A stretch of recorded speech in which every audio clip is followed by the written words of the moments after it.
Bismillahirrahmanirrahim. Dear students, friends and colleagues, Assalamu alaikum. My name is Yasir Ali Tanoli. You are watching my YouTube channel Physics with Tanoli. Students, आज हमने first year की physics chapter number 1 measurement और उसका एक topic हमने study करना है जी, supplementary unit. हमने सप्लीमेंट्री यूनिट के ऊपर बात करनी है। सप्लीमेंट्री यूनिट का अगर बैकग्राउंड को डिस्कस करें, इससे पहले हमने एसआई यूनिट पे बात की थी और एसआई यूनिट हमारे पास बेसिकली 3 तरह की थी, जिनमें से 2 को ऑलरेडी हम डिस्कस कर चुके हैं। एक हमारे पास थी जी बेस यूनिट, एक थी हमारे पास डिराइव्ड यूनिट, और आज हमने स्टडी करनी है जी सप्लीमेंट्री यूनिट। सप्लीमेंट्री यूनिट के ऊपर अगर बात की जाए तो सप्लीमेंट्री यूनिट में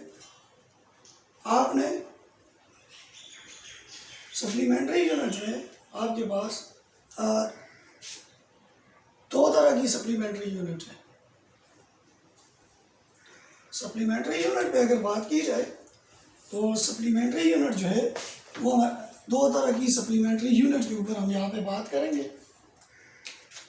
एक हमारे पास आ जाएगा जी रेडियन और दूसरा हमारे पास आ जाएगा जी स्टेरेडियन। इन दोनों को आज हमें डिस्कस करना है, यानी रेडियन भी सप्लीमेंट्री यूनिट है और स्टेरेडियन भी हमारे पास सप्लीमेंट्री यूनिट है। अब सबसे पहले हमने बात करनी है जी रेडियन के ऊपर। रेडियन को हमने यहाँ पे एक्सप्लेन करना है। सबसे पहली बात तो ये कि रेडियन जो है वो हमारे पास ऐसा यूनिट है जी, हमारे पास प्लेन एंगल की, ऐसा unit of the plane angle. अब प्लेन एंगल हमारे पास क्या होता है? तो प्लेन एंगल फॉर्म्ड बाय, मैं उसको इस तरह लिख सकता हूँ, angle formed by intersection of 2 lines. मैं बात समझाता हूँ जी, इंटरसेक्शन ऑफ 2 लाइन्स। जिस टाइम पे हमारे पास कोई भी 2 लाइन्स आपस में इंटरसेक्ट करें और इंटरसेक्शन के पॉइंट के ऊपर जो हमारे पास एंगल बनेगा उसे हम रेडियन का नाम देंगे। फॉर एग्जांपल, एक लाइन मेरे पास ये थी, स्ट्रेट लाइन थी, एक लाइन इस तरह आ रही है, तो यहाँ पे जो एंगल बनेगा इसे किसका नाम देंगे? हम प्लेन एंगल का नाम देंगे। यानी जिस टाइम 2 लाइन्स, एक लाइन ये आ रही है, दूसरी लाइन ये आ रही है, अब यहाँ पे जो एंगल बन रहा है ये हमारे पास कौन सा है? हमारे पास प्लेन एंगल बनेगा। यानी इंटरसेक्शन ऑफ 2 लाइन्स की वजह से जो एंगल बनेगा वो हमारे पास कौन सा होगा जी? प्लेन एंगल होगा। पहली बात तो ये कि रेडियन जो है वो हमारे पास ऐसा यूनिट है जी प्लेन एंगल की। फिर हमने प्लेन एंगल को डिफाइन किया कि angle found by intersection of 2 lines. तीसरी बात, इसकी जो रिप्रेजेंटेशन है, रेडियन की रिप्रेजेंटेशन वो हमारे पास होती है जी RAD से हम रेडियन को रिप्रेजेंट करते हैं। एक बात और भी याद रखनी है, प्लेन एंगल के ऊपर जिस टाइम बात आती है तो प्लेन एंगल जो है वो हमारे पास 2 डायमेंशनल है। 2 डायमेंशनल भी 2 ही एक्सेस पे हम बात करेंगे, एक्स एक्सेस पे और वाई एक्सेस पे। यानी 2 डायमेंशनल केस है, एक्स एक्सेस और वाई एक्सेस के ऊपर हम बात करेंगे। या जिस तरह फॉर एग्जांपल लेंथ या विड्थ के ऊपर हम बात करेंगे। अब यूनिट्स ऑफ प्लेन एंगल के ऊपर बात की जाए तो 3 तरह की यूनिट्स हमारे पास बनेगी जी। Units of plane angle, plane angle की 3 यूनिट्स आ गई हमारे पास।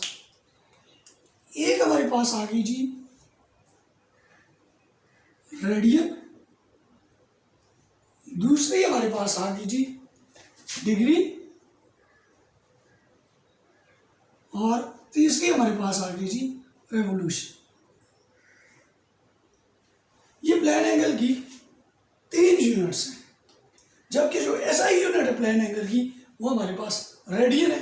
अब वन बाय वन हम तीनों को डिस्कस करेंगे और उसके बाद उसके रिलेशन के ऊपर हम बात करेंगे कि रेडियन क्या होता है, डिग्री क्या होता है, रेवोल्यूशन क्या होता है।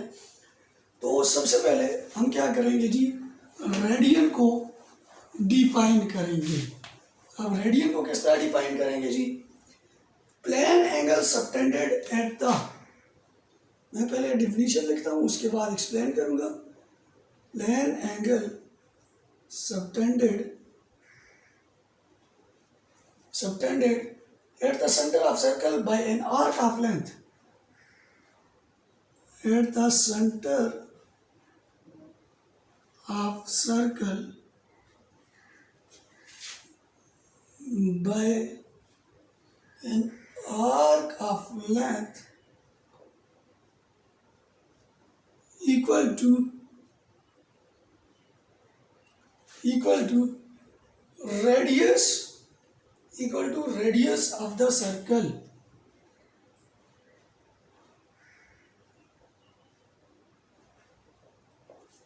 अब मैं थोड़ा सा इसको एक्सप्लेन करता हूँ। हम 2 डायमेंशनल केस लेते हैं, कंसिडर करते हैं। For example plane angle subtended at the centre of circle. एक सर्कल यहाँ पे बनाते हैं जी,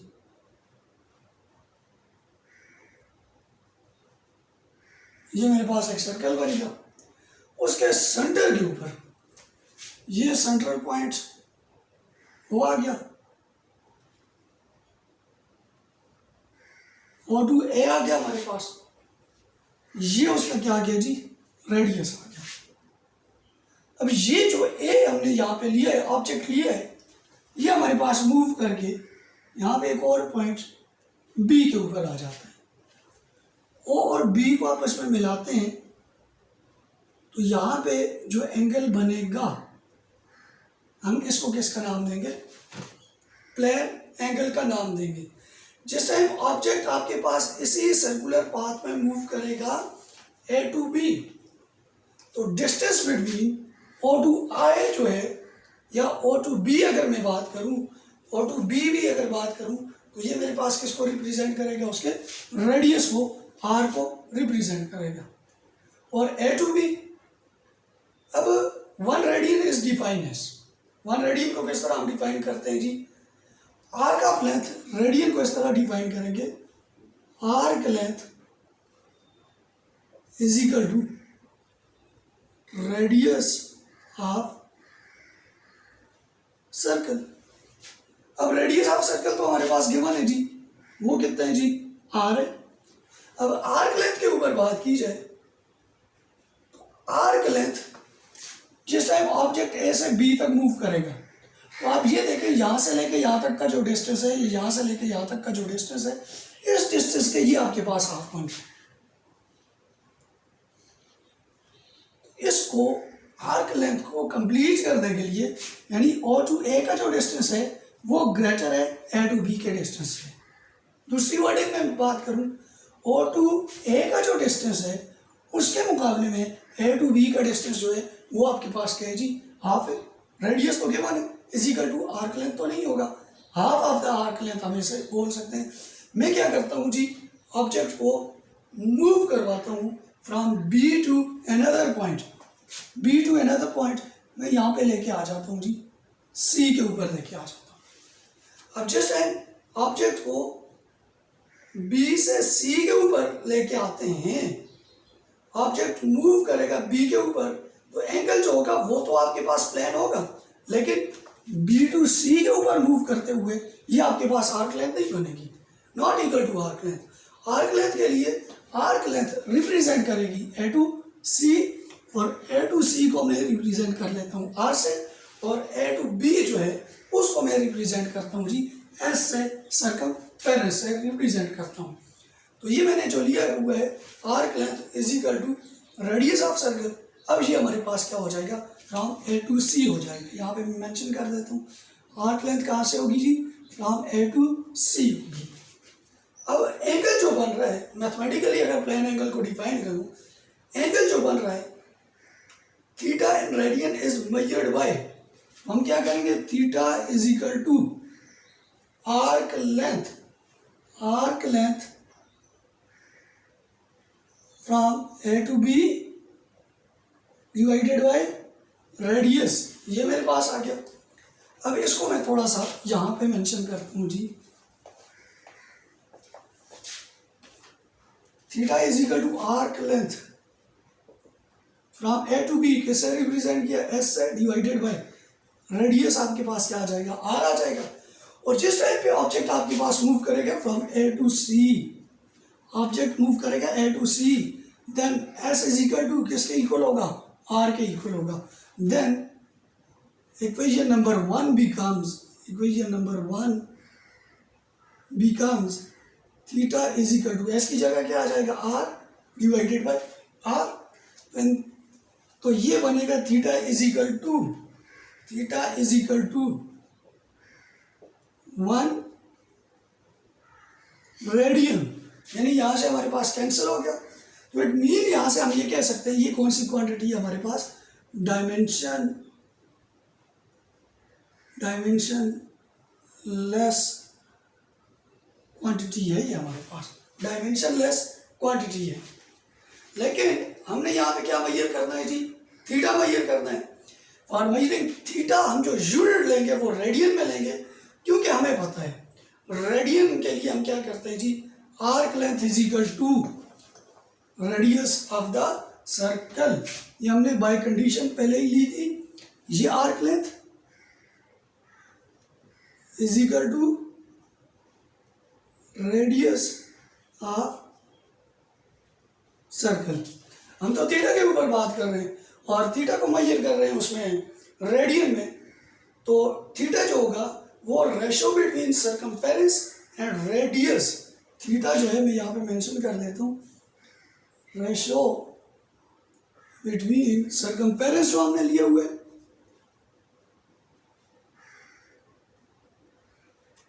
एंड रेडियस, जिसको अभी मैंने प्रूव किया था, theta is equal to S by R. ये सर्कमफेरेंस है, S is equal to circumference और आर हमारे पास क्या आ गया, रेडियस आ गया। ये थीटा को रिप्रेजेंट करेंगे, ये आपके पास एंगल होगा। अगर डायग्राम में देखिए, जिस टाइम ऑब्जेक्ट ए से बी की तरफ मूव करके जा रहा है उस टाइम पे एंगल जो है ना वो काफ़ी स्मॉल है हमारे पास। जितना बी ए के करीब होगा उतना ही एंगल क्या होगा, स्मॉल होगा। तो उस टाइम हमारे पास जो आर्क लेंथ है वो कर्व्ड नहीं होगी। जिस टाइम ए किसके करीब होगा, सॉरी बी किसके करीब होगा, बी इज नियर टू ए, जिस टाइम ए के करीब होगा उस टाइम क्या होगा, theta is very small. Theta जिस टाइम पे आपके पास स्मॉल होगा, इट मीन्स जिस टाइम, मैं इसको इस तरह बना लेता हूँ, इतना डिस्टेंस आ गया आपके पास, ये बी आ गया और ये ए आ गया। बी जितना करीब होगा थीटा कम होगा, जितना दूर होगा एंगल क्या होगा आपके पास, ज़्यादा होगा। कम है तो आपके पास क्या होगा, ये जो लाइन है ये कर्व्ड नहीं होगी जिस टाइम पे स्मॉल होगा। बी इज नियर टू ए होगा तो ये लाइन कर्व्ड नहीं होगी, बल्कि हमारे पास कौन सी लाइन होगी जी, स्ट्रेट लाइन होगी। तो हमारे पास जो डायग्राम बनेगी वो हमारे पास इस तरह बनेगी जी, ये और ये ओ पॉइंट था, ये ए पॉइंट था और ये बी पॉइंट था। ये हमारे पास क्या था जी, उसका थीटा था। इस पे बात की जाए तो ये परपेंडिकुलर, ये आपके पास क्या आ जाएगी जी, उसकी बेस आ जाएगी और ये क्या आ जाएगी आपके पास, उसकी हाइपोटेन्यूज आ जाएगी। तो इस ट्रायंगल को अगर देखें, जो ट्रायंगल हमारे पास बनती है तो हमें पता है जी साइन थीटा किसके इक्वल होता है जी, sine theta is equal to perpendicular divided by hypotenuse. Sine theta is equal to perpendicular क्या है जी, ए बी है, हाइपोटेन्यूज क्या है जी, ओ टू बी है। Then sine theta is equal to A to B किसको रिप्रेजेंट कर रहा है? सर्कमफेरेंस को, एस को, और हाइपोटेन्यूज किसको रिप्रेजेंट कर रहा है जी? हमारे पास आर को रिप्रेजेंट कर रहा है। ये हमारे पास आ गया sine theta is equal to S by R. When angle is very very small then हमें पता है मैथमेटिक्स में टर्म्स हमने पढ़ी थी, sine theta is approximately equal to theta. तो then this equation becomes theta is equal to S by R. If angle between A and B के बीच में स्मॉल एंगल होगा तो उस टाइम पे हमारे पास क्या होगी? ये वाली लाइन जो होगी वो स्ट्रेट होगी, कर्व्ड नहीं होगी। और जिस टाइम पे एंगल इंक्रीज करेगा, एंगल ज़्यादा होगा, उस टाइम पे हमारे पास ये कौन सी होगी जी? कर्व फॉर्म में होगी। इसी तरह हम सेकंड यूनिट के ऊपर बात करते हैं जी। इसकी हमने कहा था कि प्लेन एंगल की 3 यूनिट्स हैं। एक है रेडियन है, एक हमारे पास है जी डिग्री, एक है हमारे पास जी रेवोल्यूशन। अब हम बात करेंगे जी डिग्री के ऊपर। अब जिस टाइम डिग्री के ऊपर बात करते हैं तो हमारे माइंड में एक बात आ जाती है जी, अगर सर्कल में बात की जाए, ये हमारे पास आ गया 90, 180, 270 एंड 360।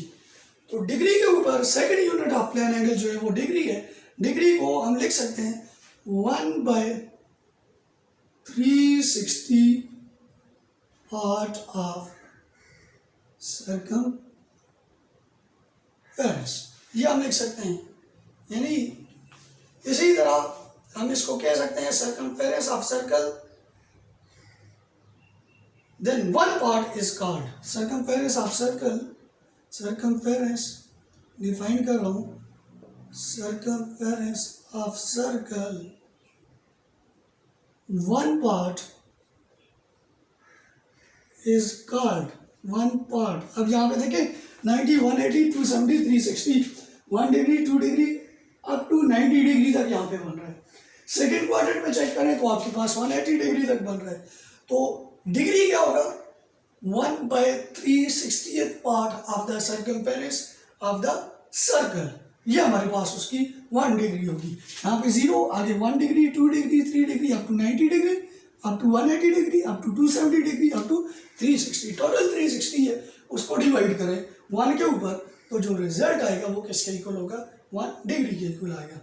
इसी तरह third unit of plane angle is revolution. Revolution is the third unit of the plane angle.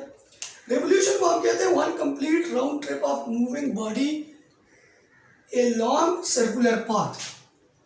1 explain भी करता हूं, 1 complete round trip of moving body along circular path.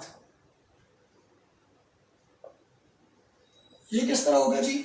1 complete round trip of body around circular path. इसकी मैं इस तरह example दे देता हूँ जी। ये सर्कल है, ये उसका सेंट्रल पॉइंट O है, ये ऑब्जेक्ट ए। ऑब्जेक्ट ए से मूव करके वापस ए के ऊपर ही आ जाए।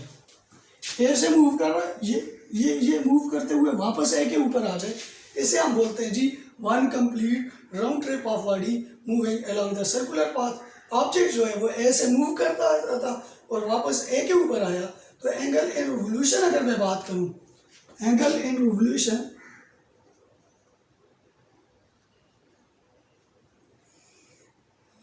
वो इक्वल होगा मेरे पास 1 रिवोल्यूशन की, यानी 1 कंप्लीट राउंड ट्रिप। और एंगल इन डिग्री पे बात करें तो वो किसके इक्वल होगी? हमारे पास 360 के। ये हमारे पास इसके रिजल्ट्स आ गए। अब हमने क्या करना है, हमने प्लेन एंगल की 3 यूनिट्स के ऊपर बात की है, रेडियन है, डिग्री है और रिवोल्यूशन है। अभी हम क्या करेंगे, relation between degree and radian को हम क्या करेंगे जी, यहाँ पे फाइंड करेंगे। उसके लिए हमें कंसिडर करना होगा सर्कुलर पाथ। मैं यहाँ पे मेंशन कर देता हूँ जी, रिलेशन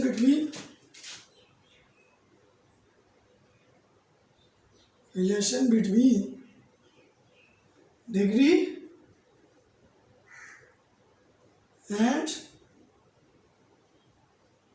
रेडियन, इसको मेंशन किया। मैं यहाँ पे सर्कल बनाता हूँ जी, उसी तरह ये सेंट्रल पॉइंट ओ, और ये मेरे पास क्या आ गया जी, ए आ गया। मैं कंसिडर करता हूँ मेरे पास एक ऑब्जेक्ट है, वो एक सर्कुलर पाथ में मूव कर रहा है, सर्कुलर पाथ में मूव कर रहा है, और एक सरकमफेरेंस वो कंप्लीट कर रहा है, या एक रिवोल्यूशन वो आपके पास कंप्लीट कर रहा है। मीन ऑब्जेक्ट ए से जा रहा है और वापस किसके ऊपर आ रहा है जी, ए से मूव करते हुए अगेन किसके ऊपर वापस आ रहा है जी, ए के ऊपर वापस आ रहा है। जिस time a complete round trip करेगा तो angle in degree theta is equal to 360 degree, ये एंगल इन डिग्री आ गया मेरे पास। कंप्लीट रोटेशन के लिए हम ये चेक करेंगे कि कितना एंगल बनेगा, क्योंकि हमने एक रेडियन को डिफाइन किया था, लेकिन एक कंप्लीट राउंड ट्रिप के लिए हमने रेडियंस की वैल्यू नहीं निकाली थी। तो कंप्लीट राउंड ट्रिप के लिए हम रेडियन की वैल्यू निकाल लेते हैं। उसके लिए हमें पता है रेडियन में, ये तो डिग्री में आ गया, इन डिग्री में यहाँ पे मेंशन कर देता हूँ, और इन रेडियन में थीटा होगा जी arc length divided by radius, arc length divided by radius, या इसको मैं इस तरह भी कह सकता हूँ arc length is equal to object complete one rotation. तो ये मेरे पास थीटा इज इक्वल टू क्या आ जाएगा जी, एस डिवाइडेड बाय आर आ जाएगा। फॉर कंप्लीट रोटेशन हमें पता है for complete rotation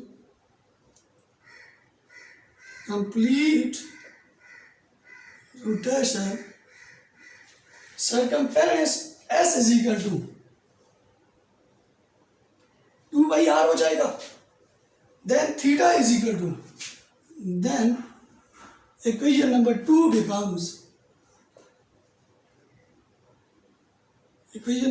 becomes theta is equal to s की जगह 2 by r divided by r को कैंसिल करेगा, theta is equal to 2 by, ये हमारे पास क्या आ जाएगा जी, उसका एंगल आ जाएगा।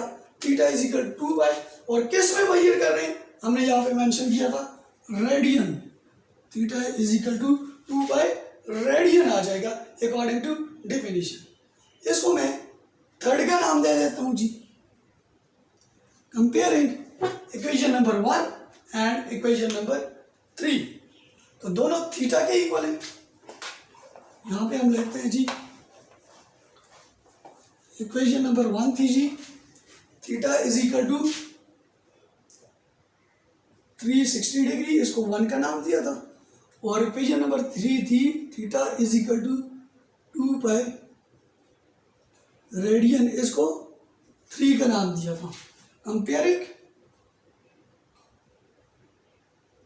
इक्वेशन नंबर 1 एंड 3, तो मेरे पास आ जाएगा जी 2 pi radian is equal to 2 pi R A D कर लेता हूँ इज इक्वल टू 360 डिग्री बनेगा। इक्वेशन ये शो कर रही है for complete rotation radian is equal to 2 pi, radian is 2 pi radian. एक शॉर्ट क्वेश्चन भी इसके ऊपर आता है जी, वैसे अगर देखा जाए 2 pi radian is equal to, अगर 1 रेडियन मुझे चाहिए तो 2 पाई रेडियन में 1 रेडियन फाइंड करने जा रहा हूँ, तो डिवाइडेड बाय क्या करेंगे, 2 pi is equal to 360 divided by 2 pi, 2 pi से कैंसिल, ये मेरे पास बनेगा जी 1 radian is equal to 360 divided by 2 multiplied by 3.14, then 1 radian is equal to 1 radian अगर डिग्री में आ जाए तो 57.8 डिग्री। ये नीचे मल्टीप्लाई करें फिर डिवाइड करें, रिजल्ट आपके पास आ जाएगा जी 1 radian is equal to 57.3 degree. When angle becomes 57.3 degree then किसके इक्वल होगा आपके पास, 1 रेडियन के इक्वल होगा। हमने यहाँ पे डिस्कस किया है जी यूनिट ऑफ प्लेन एंगल को, और हमने 2 यूनिट्स के बीच में, मैंने पहले कहा था relation between degree and radian, 2 units के बीच में हमने एक रिलेशन फाइंड करके दिया। 3rd यूनिट के लिए हमारे पास कंप्लीट राउंड ट्रिप होता है, तो उसके लिए हम लिखेंगे 2/r is equal to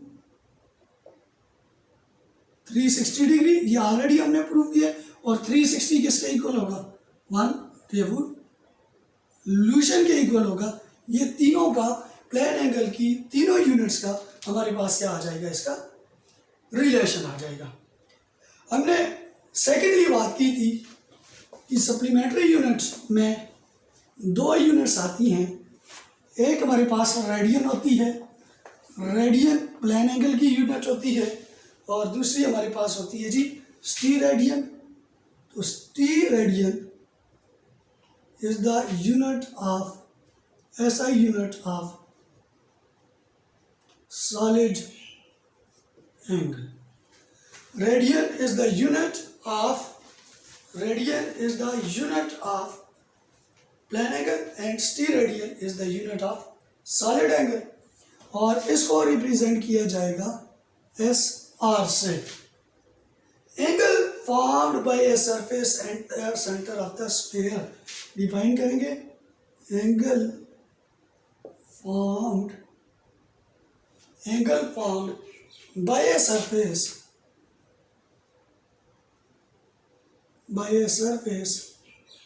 at center of sphere। बाद में एक्सप्लेन करूंगा किस तरह। फॉर एग्जांपल फुटबॉल अंदर से खाली होता है, फुटबॉल जो है वो अंदर से खाली नहीं होता, भरा हुआ होता है। उसकी सरफेस से उसके सेंटर पे जो एंगल बनेगा, उसके सरफेस के ऊपर जो एंगल बनेगा, ये मैं फॉर एग्जांपल ये O से A आ गया मेरे पास, ठीक है। O से A हमने इसको रिप्रेजेंट किया, या A को बाहर ले लेते हैं, मैं इसको R से रिप्रेजेंट करता हूँ रेडियस। तो ये इसके यहाँ पे जो एंगल बनेगा इस पॉइंट के ऊपर, तो उसको हम किसका नाम देंगे जी, रेडियन का नाम देंगे। तो इसके लिए एक स्क्वायर टाइप सा बन गया जी ये मेरे पास, और जो एंगल बन रहा है उसको हम किसका नाम देंगे जी, रेडियन का नाम देंगे। रेडियन के लिए हमने याद रखना है, रेडियन 3 डायमेंशनल कैसे, 2 डायमेंशनल नहीं है, ये हमारे पास 3 डायमेंशनल है। एक्स वाई एंड जेड हमारे पास आ जाएगा। तो solid angle subtended at the centre of sphere by area of its surface equal to square of radius of that surface. Square of radius of that surface का मतलब क्या है हमारे पास, कि हमारे पास जो स्फीयर है उसके सेंटर से जो एंगल बनेगा, जो स्फीयर है उसके सेंटर से जो एंगल हमारे पास बनेगा, उसकी सरफेस है, वो जो स्फीयर है उसका जो रेडियस है उसके बराबर होना चाहिए। जो हमारे पास स्फीयर है उसके सेंटर पर हम एंगल बना रहे हैं, उसकी जो सरफेस है, उसके सेंटर पे एंगल जो बना रहे हैं, और उसकी जो सरफेस है हमारे पास, उसके एरिया और जो रेडियस है उसका स्क्वायर दोनों आपस में इक्वल होंगे। दोनों हमारे पास क्या होंगे, हमारे पास इक्वल होंगे। हम अगेन उसी की फुटबॉल की एग्जांपल उठाते हैं, जो अंदर से क्या होता है हमारे पास भरा हुआ होता है। फुटबॉल को सेंटर में से, ये हमारे पास फुटबॉल है, उसको सेंटर में से हम कट लगाते हैं। तो कट लगाते हैं, जो एंगल बनता है उसे किसका नाम देते हैं जी, स्टीरेडियन का नाम देते हैं। इसके अगर फार्मूला पे बात की जाए, आपने कहा कि उसका जो area, surface area of the sphere जो है, इसके फार्मूला पे बात की जाए, जो इसका एंगल बनता है वो surface area of the sphere divided by, आपने क्या कहा, divided by square of its radius, उसके रेडियस के स्क्वायर के इक्वल होगा। ये उसकी सरफेस का स्क्वायर है और ये उसका रेडियस आ गया, ये इसके इक्वल होगा। तो हमें ये पता है सरफेस एरिया ऑफ स्फीयर जो है, सरफेस एरिया ऑफ स्फीयर वो इक्वल होगा 4πr² के। 4πr² को हमने यहाँ पे पुट करना है जी। तो ये मेरे पास बनेगा जी theta is equal to a/r²। तो theta is equal to 4πr² divide by r², ये मेरे पास बन गया। तो theta is equal to r² को कैंसिल करेगा, थीटा इज इक्वल टू 4π, साथ में क्या कर देता हूँ SR स्टैंड्स फॉर स्टीरेडियन। हमारे पास 4π is for sphere of surface area of sphere. 4π जो है वो surface area of sphere as a whole. हमारे पास जो सॉलिड स्फीयर होगा उसका जो सरफेस एरिया हम लेंगे वो रेडियस के स्क्वायर के बराबर होगा, जिसको हमने theta is equal to a/r² लिया है फॉर 1 स्टीरेडियन। अगर 1 स्टीरेडियन के लिए हमने लेना है तो उसके लिए हमारे पास a is equal to r² होगा for 1 steradian, 1 SR, a is equal to r², then theta is equal to a/r²। तो मैं लिख सकता हूँ theta is equal to r²/r², theta is equal to 1 SR, 1 steradian. तो ये भी हमारे पास कौन सी क्वांटिटी है जी, डायमेंशन लेस क्वांटिटी है। स्टूडेंट्स, आज हमने बात की सप्लीमेंट्री यूनिट्स की, 2 यूनिट्स रेडियन और स्टीरेडियन के ऊपर। Radian is the unit of the plane angle.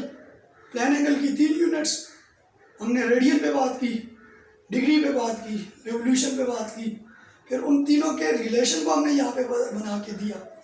फिर हमने सप्लीमेंट्री यूनिट की दूसरी यूनिट जो हमारे पास है जी स्टीरेडियन, उसको डिफाइन किया, उसके रिलेशन को हमने यहाँ पे डिराइव करके दिया। हमने ये भी बताया कि जो रेडियन है वो 2 डायमेंशनल केस है, जबकि स्टीरेडियन जो है वो हमारे पास 3 डायमेंशनल केस है।